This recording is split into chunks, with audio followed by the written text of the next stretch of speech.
Hello everyone, it's our first video and today we are making the Britannia cake. और Britannia cake कैसे बनाते हैं, क्या क्या इंग्रेडिएंट्स है, आप देख सकते हो कि कितना फ्लफी हुआ है। तो कैसे बनाना है, आइए चलिए आगे बताते हैं।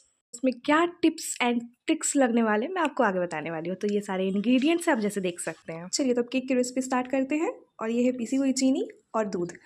पीसी हुई चीनी लेंगे और हल्का गुनगुना दूध लेंगे। इसे कंटिन्यू ऐसे फेंटना है, फेंटते रहना है जब तक ये चीनी पूरा मेल्ट नहीं हो जाता है।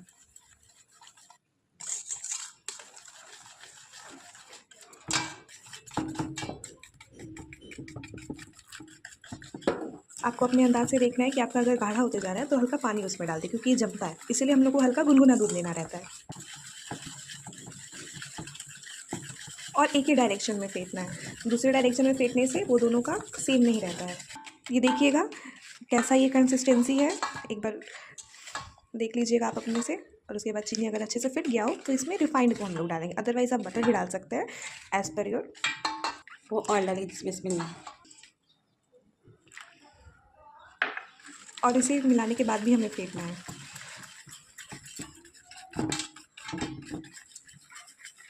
हमने सब जगह देखा होगा कि मैदे को फेंटना रहता है, बस मैदे से पहले इसे हमें फेंटना रहता है ज़्यादा। ये आपको कोई नहीं बताएगा।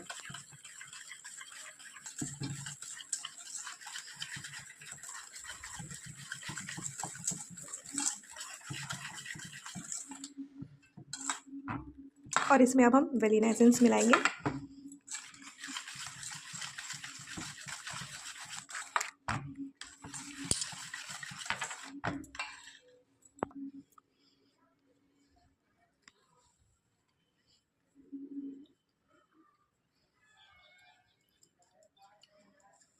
आपको 1 चम्मच के करीब वेनिला एसेंस डालना है इसमें।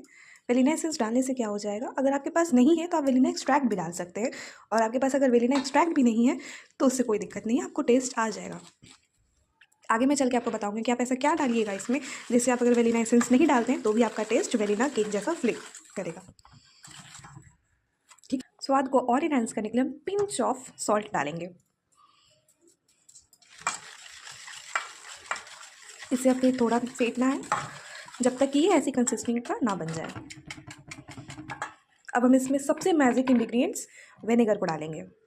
विनेगर डालने से क्या होता है ना कि आप दही, अगर जिसको दही पसंद है आप दही खा सकते हो, ऐसे तो मुझे दही नहीं पसंद है, इसीलिए मैं विनेगर डालती हूँ।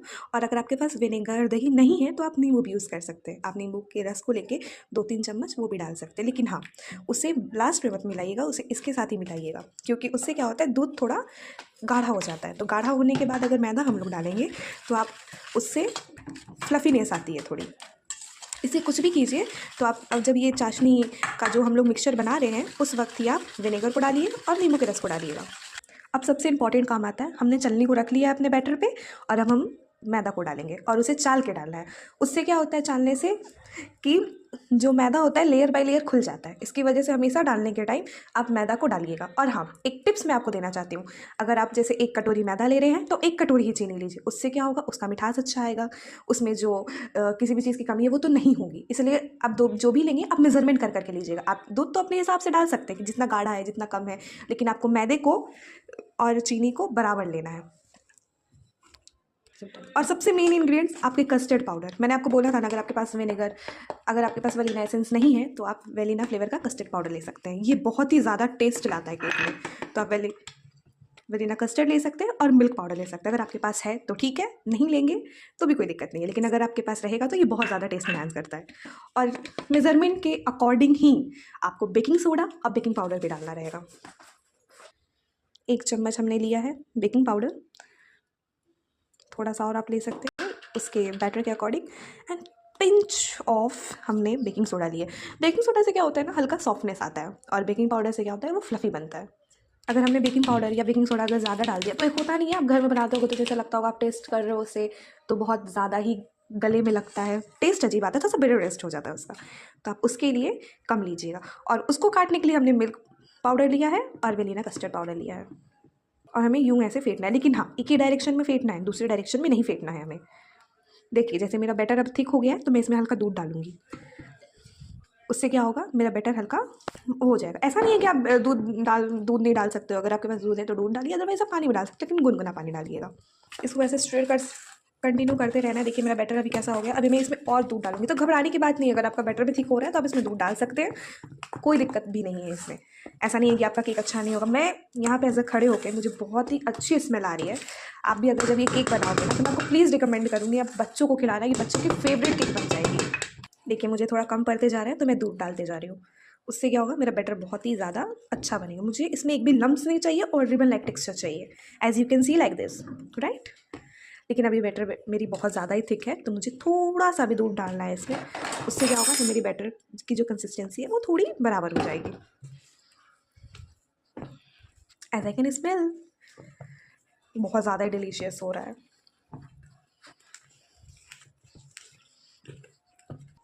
तब तक मैं क्या करती हूँ, तब तक मैंने पेपर लिया है। आप देख सकते हैं आज मैंने नॉर्मल पेपर लिया है, क्योंकि मेरा बटर पेपर जो है वो ख़त्म हो गया है। तो मैंने इसमें ऑयल को अच्छे से ग्रीस कर लिया है। वैसे मैं आपको एक चीज़ बताऊँ, मैं जब केक बनाती हूँ ना तो मैं अगर वो से विदाउट, अगर मैं बटर पेपर या विदाउट पेपर भी अगर करूँ ना तो अच्छे से निकल आता है। क्योंकि केक बनाने के टाइम ही आपको उसमें अच्छे से ऑयलिंग करनी रहती है, उससे वो खुद भी खुद हो जाएगा। और अच्छे केक की यही खासियत होती है कि अगर आप डालोगे तो वो अपने आप ही छोड़ देगा, जैसे आप देख सकते हैं। और अब हम चलते हैं अवन की तरफ। अब चलिए, मैंने अवन को खोल लिया और मैं अवन को अब प्री हीट करूँगी। अवन को प्री हीट करने से क्या होता है ना कि आपका जो पहले से ही रहेगा ना, आपका टेम्परेचर प्रॉपर रहेगा। जैसे आप गैस में तवा रखते हो तो आप तवा को पहले गर्म करते हो, तो वैसे आपको अवन को भी क्या करना रहता है, प्री हीट करना रहता है। तो एज यू कैन सी कि मेरा अवन प्री हीट हो रहा है। और अब हम चलते हैं बैटर की तरफ। अब मेरा बैटर देख रहे होगे आप जम रहा होगा, तो मैं जल्दी से फटाफट इसको क्या करती हूँ, इसे मैं इसमें पॉर करूँगी। और अब मैं देख सकते हो आप रिबन राइस स्ट्रक्चर हुआ है। और हाँ, लास्ट में हम क्या करेंगे, लास्ट में हम ड्राई फ्रूट्स को ऐड करेंगे इसमें। Now I can pour the batter. देख सकते हो कितना प्यारा लग रहा है। आप हमारे चैनल पे आए हो ना तो बिल्कुल भी डिसअपॉइंट होकर नहीं जाओगे। आपको कुछ ना कुछ नया सीखने को मिलेगा। और जब सबसे पहले कि मैं ना मम्मी हूँ, तो मम्मियों का काम क्या रहता है, बच्चों को कैसे भी करके घर में जितने भी सामान रहते हैं उसमें अपने बच्चों को कुछ ना कुछ करके तिगड़म लगा के बच्चों को खुश करना होता है। तो बस वही मैं मोटो लेके अपना चैनल को आज खोली हूँ। और मैं आप लोग से उम्मीद करती हूँ कि आप हम भर भर के प्यार दीजिएगा। मैंने स्पैचुला ले लिया, मैंने उस अच्छे से मैं उसे हर जगह से निकालूंगी।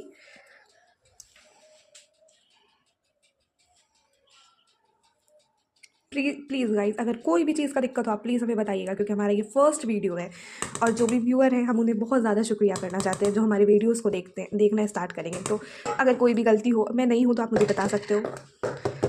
तो अब हम क्या करेंगे, ऊपर से ड्राई फ्रूट्स ऐड करेंगे। उससे क्या होगा, थोड़ा इसका टेस्ट और अच्छा हो जाएगा। देखिए, आप जितने इंग्रेडिएंट्स डालिएगा उतना ही अच्छा रहता है, उससे टेस्ट हमारा इन्हेंस होता है। एकदम लग रहा है ना कस्टर्ड की तरह, ऐसा लग रहा है कि जब फटाक से अभी इसे खा जाओ। चलिए अब इसे खाने में तो अभी 45 मिनट्स है, not at all 45 minutes, but हाँ अब मैं इसमें थोड़े से हेल्दी चीज़ें लाइक पम्पकिन सीड डालूंगी। क्योंकि इससे क्या होता है ना, इससे आपका डाइजेशन बहुत अच्छा होता है। तो अगर अनहेल्दी थोड़ा सा खिला ही रही हो तो डाइजेशन भी अच्छा कर दो ना थोड़ा। अवन मेरा प्री हीट हो गया, अब ये बैटर जाएगा अवन के अंदर।